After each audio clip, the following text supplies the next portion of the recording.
Ang mabuting balita ng Panginoon, ayon kay San Marcos,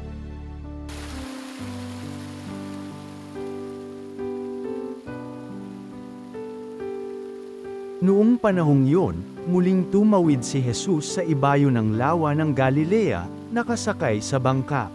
Nasa baybay pa siya ng lawa ay pinagkalipumpunan na siya ng maraming tao.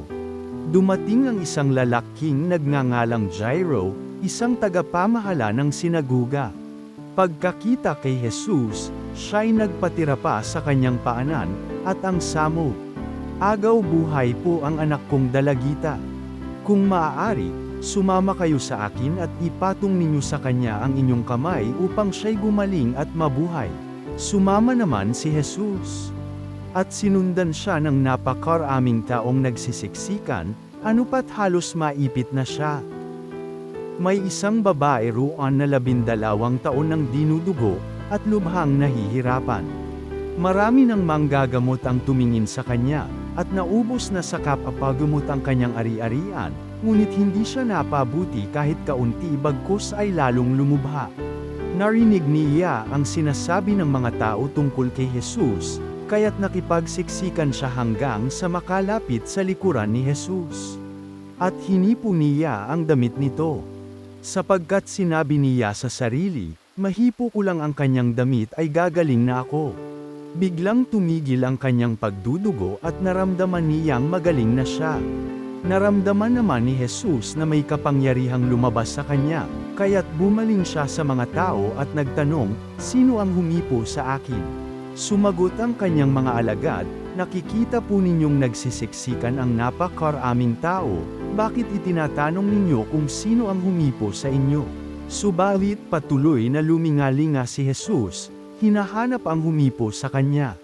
Palibhas ay alam ng babae ang nangyari, siya'y nanginginig sa takot na lumapit kay Jesus, nagpatira pa, at ipinagtapat ang buong katotohanan. Sinabi sa kanya ni Jesus, anak, pinagaling ka ng iyong pananalig sa akin. Umuwi ka na't ipanatag mo ang iyong kalooban. Lubusan ka ng magaling sa iyong karamdaman.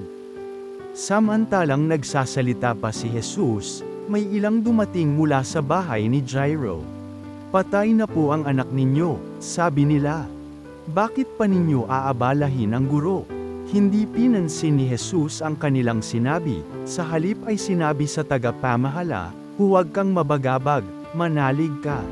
At wala siyang isinama kundi si Pedro at ang magkapatid na Santiago at Juan.